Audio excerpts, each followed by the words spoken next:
Your Lending Era, the podcast where we dive into the world of residential, business, and commercial finance, bringing you expert insight, tips, and strategies to help you navigate the intricate landscape of lending in Australia.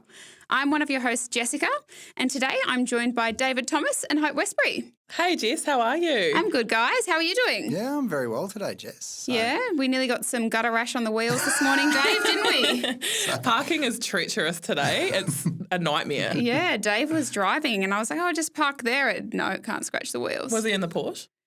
Oh, that's awkward. No, meanwhile, me and my Kia Cerato, if I hear the gutter rash, I know I've parked well. So let's get back on track, you guys. So today we're going to chat a little bit about how you can make yourself more attractive to a bank. And this is actually quite relevant for first-time lending clients, like a first home buyer, or a well-versed lending client who is, say 40, 50 and just hasn't touched a bank for 5 years, I think. Yeah, I think there's something in this topic for everyone because everyone is going to do a loan application in the future, and it's just what things do we need to tick off to put us in the best possible light to a lender. And truly, as you do get to different stages in life, there's different things that people are going to be looking for, mainly a bank will be looking for. So I think today, let's just start very broadly for a second. What are the key areas that you would expect a bank or a lender to be concerned at when it comes to how attractive you are? Look, what they're looking for is, we chatted a couple of weeks ago about 5 C's of credit, right? So there's basically a list of things that the bank is going to look for in a loan application. And what we are trying to do is we're trying to fashion you or you as a borrower into the most attractive applicant that the bank can possibly look at. You remember we chatted a couple of weeks ago about some of these banks having up to 3,000 loan applications a week. Yep.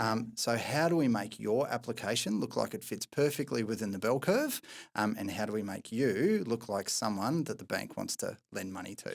It's really crossing your T's, dotting the I's, making you look as good as possible. And we have covered off in a couple of different podcasts that we've done previously. Every bank's going to be looking for different things as well. Yeah. But broadly speaking, we know what we can do with your application to make it look as good as possible.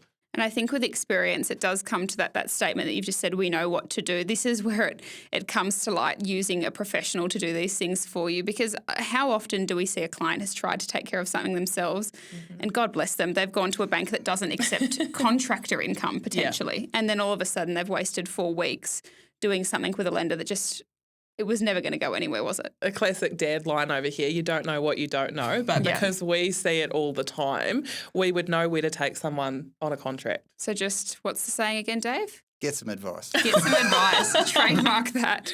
Now, let's talk a little bit again off the back of that, the statement of position. How much does your personal statement position as a single applicant, a couple, family, whatever, impact borrowing? So going back to what Dave said about the 5 C's of credit, if you haven't listened to that episode, definitely jump back and have a listen to that. So this mainly relates to you as like your character. So your track record in paying debts. And the bank's going to be really interested in looking at the, loans and things that maybe you've had in the past and how you have repaid those. They're also going to be looking at, depending on your age, which you just touched on, Jess, someone that maybe is a first home buyer, we would love to see that they don't have really any debt at all, especially small debts like Afterpay, PayPal in 4, Hum, all of those types of ones. Because in theory, those people are younger, so shouldn't have acquired as much, should they? Well, true, they shouldn't have acquired as much, but also what you have always done is a reflection on what you're always going to do. So if you have like a whole heap of personal loans outstanding and then you go and borrow for a home loan, well, the bank's going to go, well, this person's got a habit of just taking out small loans. They're going to continue to do this, and that might get them in trouble later on. So that's why, segues into the next one, which is closing down some of those smaller debts and just tidying up your statement of position so you look as clean as possible to a new lender is just so important. And just going back to the age thing, so first home buyers, we would like them to sort of enter the workforce and stay away from debt and just start saving for their first home. But then as you go through the journey of life and, you know, maybe you've had a few kids, you've been working for 10, 20, 30 years, whatever it may be, if you've acquired more assets along that time and you've got jet skis and boats and Porsches and other things, and still have a relatively low overall level of debt, then that's going to look really attractive to a lender. Because I think a lender is willing to accept an older applicant with a little bit of external debt because their statement of position will reflect that accordingly, I would assume, as opposed to someone who's 25 with a car lease and potentially a personal loan and some credit cards. Yeah, and a high level of credit card debt. That mainly to me reflects that they've just got that credit card so they can go overseas and travel and do different things. Whereas when you're, you know, into your family life, you've got a few kids, maybe they're at private schools, whatever it may be, and they're using that credit card with, you know, to help with cash flow and things like that, it looks completely different to the lender. Yeah, and I think it's one of those things that, again, touching point to the thousands of applications per week that get submitted to banks, they've seen everything. So if you've got a credit card because you did want to potentially travel or you simply just always run at a shortfall per month with your expenditure, they will know that's what's happening, because if that's not being paid down to zero frequently, there's a bit of a cash flow mismanagement. And what would be the difference in throwing a home loan into that? Yeah, well, it would make a massive difference. Negatively? Negatively. If you're running at a loss every single month, that's not ideal, when they want to see that you can manage your money effectively and save, you know, towards your home, and also your living expenses are under control. You know, you're not spending more than what you earn. Yeah. And I think that probably leads into the next thing, which is adjusting your cash flow before you make a loan application. So, and sometimes adjusting your cash flow is closing down a car loan, or is closing down a credit card, or, you know, is tidying up, you know, the zip pay or whatever before you get to make that loan application.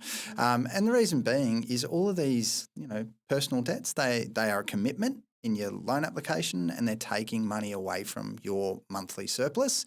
So tidying all those up, closing those down before you make your application makes your cash flow looks better, which makes the serviceability calculator for the bank look better, and then, you know, more chance of approval. Yeah, they don't like the lay-by thing. Like, if you don't have the money to buy whatever it is that you're going to buy at the time, because it doesn't fit within your budget that you've set for yourself for that week, on top of your rent and your savings for your home, whatever it may be, then just don't get it. No, and it's one of those moments as well that when you do potentially close those credit cards, it is still important to declare those closures and things to your broker or your bank, because they will come up on comprehensive credit reporting as a closed facility. So even though closing them down does, yes, show good initiative, if you're closing them down and they haven't been maintained correctly, it doesn't actually improve it too much at all. Because, again, past performance is an indicator of future performance, generally speaking, not for your super fund. But when it comes to your lending obligations, traditionally that is the sense. It is, and that probably leads into the next one. So if you have had Afterpay, for example, and you've missed payments and it's sort of bounced around a little bit on your credit file, we as brokers really need to see the statements for that facility, because that will affect your credit file. And we need to make sure that everything's squeaky clean. And even though, yes, Jess, it's great that it's been closed, if the past history on that's not great, then maybe we need to look at engaging like a third party. What are they called, Jess? Like a credit repair specialist. Exactly right. So a little bit of a shameless plug, but I've worked really closely with Victoria from Credit Fix Solutions over the years, great. And her and her team do an outstanding job. And you know, if you have, life's not perfect, we all know that. Sometimes things do get a little bit out of hand, especially people when they're younger and they're learning how to manage money and all of those types of things. Then we can engage someone like Victoria. Her and her team can jump in and help us, you know, make your credit file look as attractive as possible. And tidy things up here and there to make sure that you've got a better chance at having a successful loan application. Because some of those occurrences on a credit file are legitimate life experiences or events, you know, moving out of a rental property, and then, you know, you're were joint tenants with someone else in there and they were meant to pay the phone bill, but it was in your name, blah, blah, blah, blah, blah. Yeah. And it all got settled up and paid, but maybe it was just a bit late.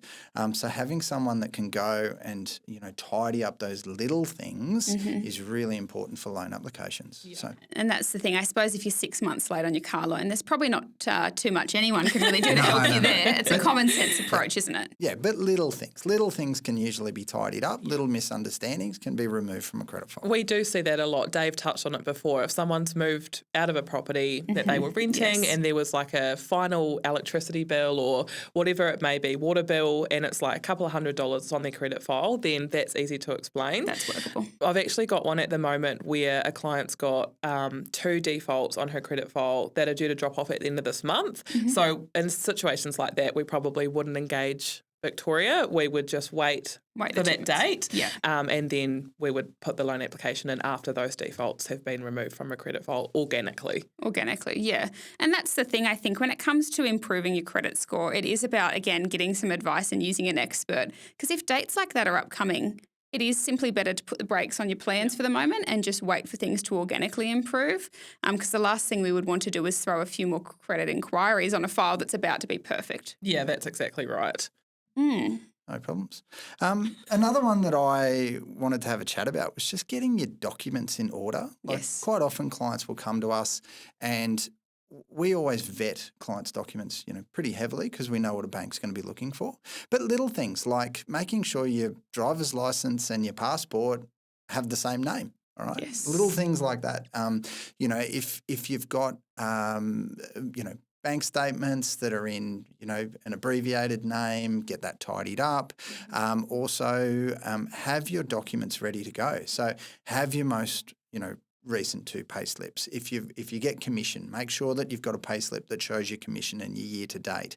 If you're probably going to get asked for your PAYG summary, so jump onto MyGov, work out how to link it to the ATO so you can get your last year's income statement readily and easily to be downloaded. If you're self-employed, make sure the tax returns are done. Make sure they're ready to be lodged with the ATO. All of these things will help you with your loan application. And a simple thing such as ID, if that's got to be sorted out, when your loan application's actually going through with a lender, it could put 2, 3, 4 weeks worth of extra time on your loan application. You could be out looking for a house. Instead of signing stat decks to try and, get your loan application through in terms of ID. Yeah, and as well as having your loan documents in order, another really important part of that is actually having your house in order.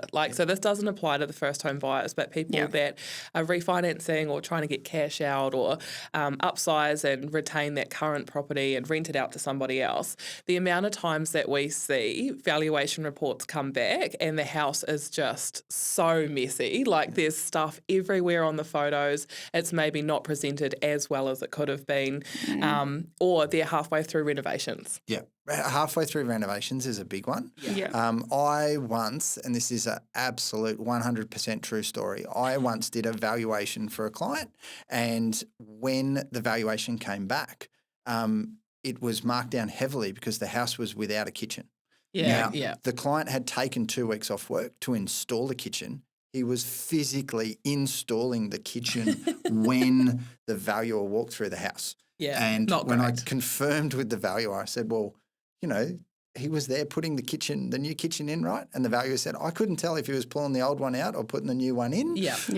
When I went through, it was incomplete. I have to put that on my valuation. Yeah, and that makes a massive difference, especially when we need a valuation to come in roughly around X amount. Yeah. Things like that are going to affect that. We're probably not going to get the valuation amount that we need in order for the subsequent applications to be successful. So that's something to really take into consideration. And I think that extends as well to if you've got an investment property and you're timing your loan application, get the tenant in there on a signed lease. If you think it rents for $650 a week, great. Get it rented for $650 a week, then let's do the loan application. Because if it's not got a valid a current tenant in place and we use a rental assessment letter to show the income, the bank can say, well, Not sure maybe about we're that. going to use the valuation and the income that's listed on the valuation. It might be $100 a week less. Yes, we've seen that. Yeah, so definitely as part of that, if you've got a tenant, get a tenant in place, get a new lease signed up, or if you've got an existing tenant and you're going for a loan application and your tenant's gone to a month-to-month, we'll sign them up on a new 12-month lease, lock in the number, and then that puts your loan application in a better light. Yeah. Yeah, absolutely. And talking about one way to make yourself instantly appealing and attractive to a lender, that is compiling your data in a way that it's correct the first go around, isn't it? Yeah, correct with no errors. All right. So, if you've got a $1,500 credit card and in the loan application, it's actually in there as $15,000, that's going to have a big impact on your loan application. So double check all the data that you're telling your broker or telling your bank. Double check your compliance documents and the information that you're feeding the bank to make sure that it's true and accurate. Now, errors can occur not only by accident, but sometimes on purpose. Yes. So we kind of have clients that go, oh, yeah, but I've got 3 children, but, the oldest one's never with me, so I'll just declare 2, right? But it's listed on the Medicare card, right? Yeah. So the bank is all over this kind of stuff. So make sure that you are presenting the most accurate, factual loan application to the bank. There's no, grey area. It's either black or white in the eyes of a bank. Make sure that you're declaring what is true and correct. And I think sometimes clients come to us and they've seen a broker before they've come to us, and the broker said, oh, this doesn't work because you've got 3 dependents, or this doesn't work because of X, Y, and Z, whatever the situation may be.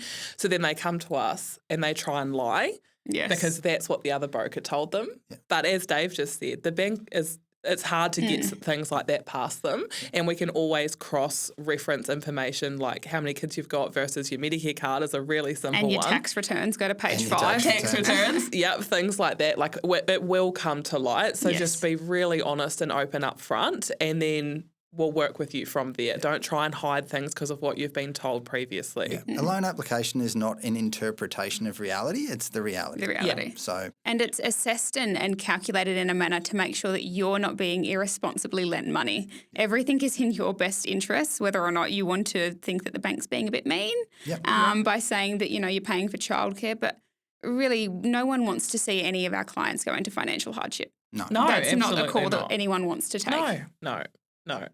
So, and going back to the errors on the application, I think that's where our team is fantastic as well. Oh, yeah. Nothing gets by us. No, because I think that the data entry that the Trilogy team puts in, I can't take any credit for this, and neither can you, Dave, but I just know that it's, there's always a tiny, element of human error sometimes, but I would say 99% of the time, we're bang on. Even only yesterday, for example, we had a client who had told us that he'd been working in the same job, which we would interpret as the same employer for 3 years.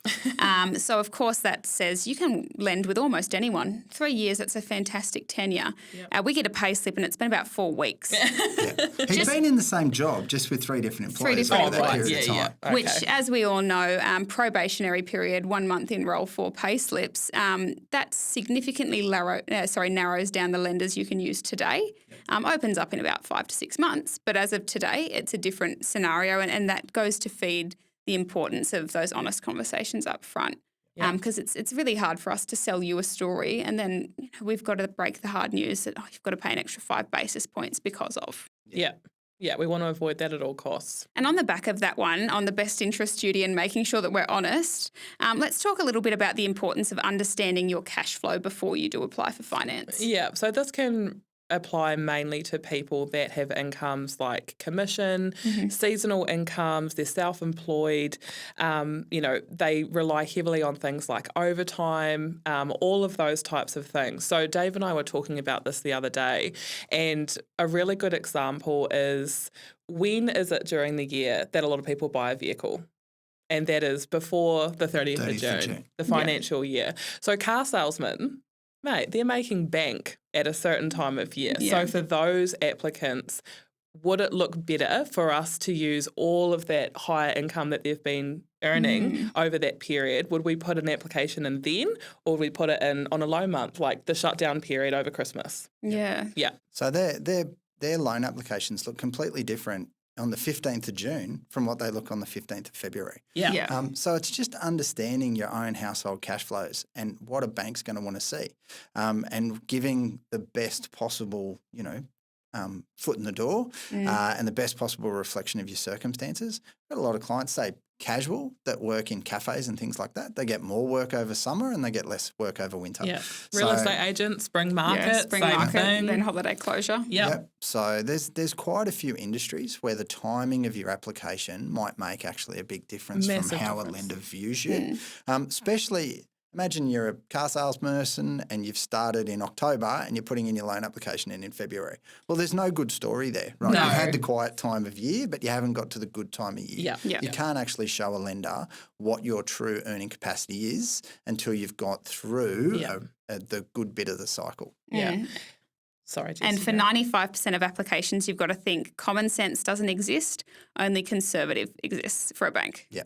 Absolutely. Banks are tuned in to look at worst case scenario. But the applicant also needs to be responsible with their cash flow too. So if they are in those industries, if they are earning those types of incomes, then obviously when it rains it pours. Yes. It's great on those good months when you're, making really good commissions or overtimes or whatever it may be. But we also know, like us, for example, over that Christmas period, we shut our office for a week. It can be very quiet during that holiday period. So it's about managing that cash flow and making sure that you're putting maybe extra money away when you have had those high income months to sort of tide yourself over for the lower months. Yeah. Keeping yourself and your budget. Yeah. Outstanding. Outstanding.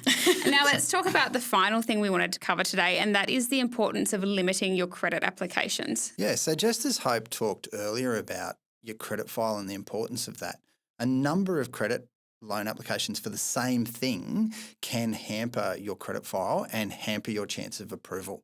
So if you've got, two lenders and they're 2 months apart and you've gone to lender A and then you've gone to lender B naturally assumes that lender A declines you. Yeah. Because why would you be there? So putting in multiple applications will hamper your approval, will also reduce your credit file. And also, as soon as you see that, if you're a credit assessor and you see the same application was lodged with a previous lender, you're like, well, why did they say no? They may have said yes, right? But they go, well, why did they say no? Why is this now here? And they just go digging and digging and digging and make things 10 times harder. Yeah.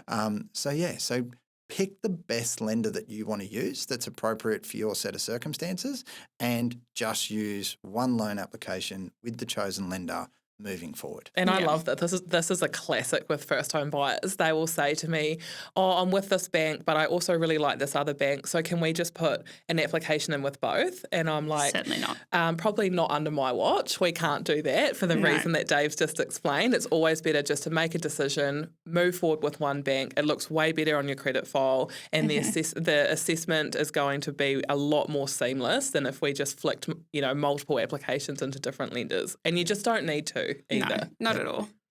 Oh, well, I think we've wrapped it up, guys. I think we we've know covered it all. we know what would make yourself more attractive to a bank.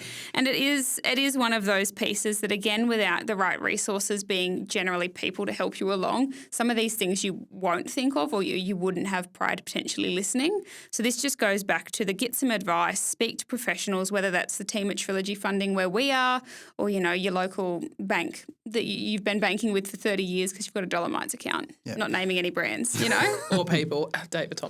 But yeah, look, there's a lot of lending options out there. There's a lot of professionals in the lending, space. So yeah, get some advice, have someone walk you through the process, give yourself the best chance of getting approved and approved for the right amount of money. Approved first time round, nice and quick. Yeah. That's what we like to see. One touch. Oh, we love one touch approvals. We love a one touch. Okay, guys. Well, thank you, David. Nice. Thank you, Hope. Thank you, Jess. And thank you to everyone. our listeners for joining us this week. And we'll see you next week. Yeah, we will. See you guys. Bye.